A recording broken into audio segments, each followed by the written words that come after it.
Hello and welcome to this week's NR 2003 simulation, or actually the first of two this week because it's Pocono doubleheaders. So we'll have these coming out on Tuesday and Friday. For the first doubleheader, Kyle Busch on the pole with older brother Kurt Busch on the outside.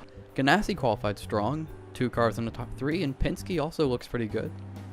But Kyle Busch is by himself on his lonesome out there on the pole. No real good Joe Gibbs presence this week.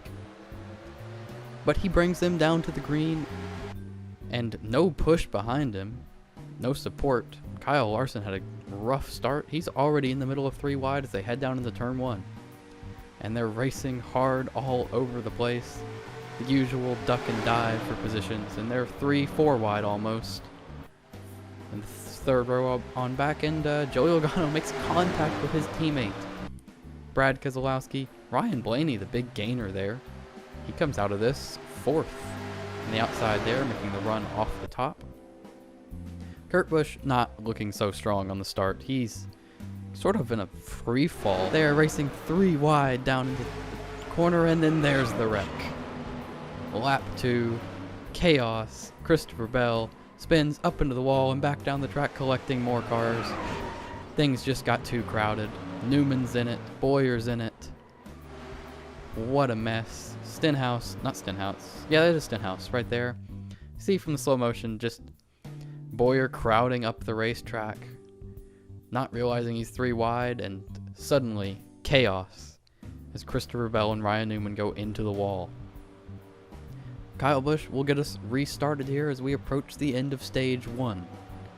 He's got Ryan Blaney behind him, who gets a good restart, and those 2 cars will jump away as they head down towards turn 1, a long stretch. But Ryan Blaney has enough of a run to look for the spot.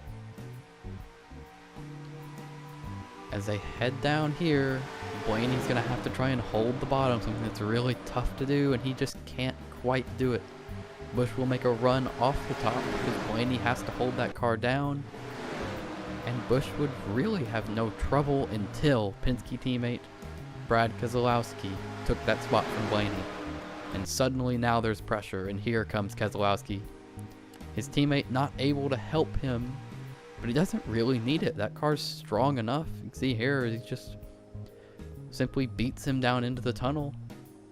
And away he goes with the lead. Truex will try and follow him through, but it would be nothing but Brad Keselowski from here on out in this stage, the last couple laps here. Teammate Blaney hunting for a spot back there. Truex does complete that pass for second, but too little too late. And he would actually lose it to Blaney before the end of the stage, but Keselowski wins stage 1, takes a playoff point, picking up right where he left off last week. And he would retain the lead as there were no pit stops. You can make it on fuel strategy just fine for the 33 lap distance. Brad Keselowski leads away, and Joey Logano takes second from Penske teammate Ryan Blaney, and we're sitting on quite the domination from Penske. They hold all of the top 3 spots here with their 2, 22, and 12. And their associate in the Wood Brothers car, Matt DiBenedetto, is coming to the front too. It's a really good day to drive for Penske or Wood Brothers, and now they're racing for the lead as we approach the end of stage 2.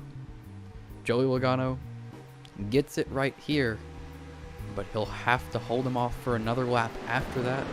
Blaney's hunting for it too, but not really able to hold on to the bottom. It's quite a throng of cars that are racing for this stage point. Matt DiBenedetto included, Kyle Larson further back, even maybe part of it, and they're 3 wide again in the turn 1, but Busch can't make it work on the bottom. Blaney gets too loose in the center, and suddenly Brad Keselowski has a run. And he slides through the tunnel and gets to the lead right near the end of the stage again.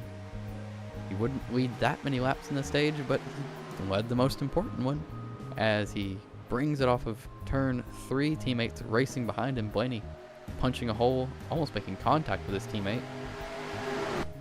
Keselowski wins stage 2, and they race for second behind him. And then under caution, John Hunter Nemechek, I guess, just makes a rookie mistake or something. I'm going to chalk it up to NR 2003 AI, but it's a little bit of a wreck under yellow that takes out a few competitors, but everyone keeps going, just very damaged. That'll bring us back to a restart with not many laps to go, but it's an eternity here at Pocono where you're running 50-second laps. Martin Truex Jr. wastes no time, jumps right down to the bottom. A few other guys further back are doing the same thing, landing to the inside of the Benedetto. Keselowski holds it on the top, and teammate Joey Logano follows him through. At this point, it's clearly a Penske versus Joe Gibbs fight.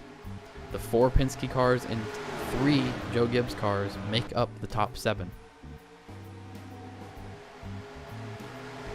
Brad Keselowski holding the lead here. Martin Truex Jr., Joey Logano, Matt DiBenedetto behind him, but he's got enough of a margin that if he just does what he's doing right now, he should be safe.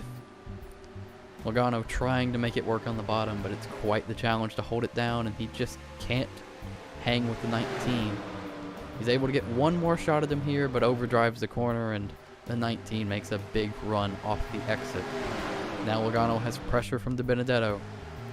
DiBenedetto with a push from Kyle Busch gets to the inside and slides up the track, almost makes contact with the 22. Probably got too much of a push from the 18.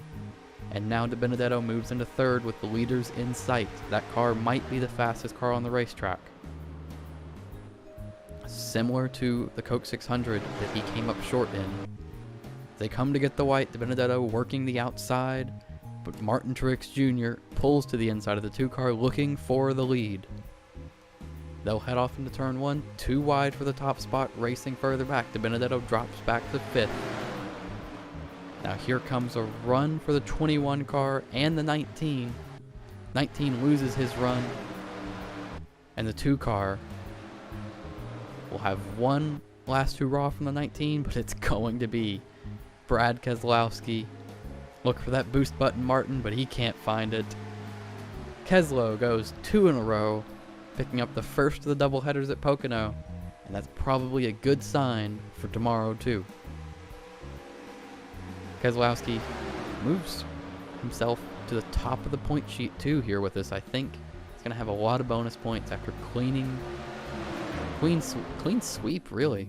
Now, onto the points. Keselowski sits in 2nd. Hamlin is still at the top of the sheet. But further down, things are getting complicated for that cutoff spot. Guys like Chase Elliott, Tyler Reddick, who have been safe all season, are slipping down a little bit. And people like DiBenedetto are moving upwards. You saw Buescher and Boyer have less than ideal days, and they are struggling now. So we'll see who can get that cut line, because we are approaching the playoffs sooner rather than later. After this week, there will only be 6 or 7 races left. Yeah, that'll be it for this video, and if you enjoyed it, leave a like, subscribe, comment, tell me what you thought. Remember, there will be an extra video this week on Friday, but yeah, thank you all for watching, hope you enjoyed.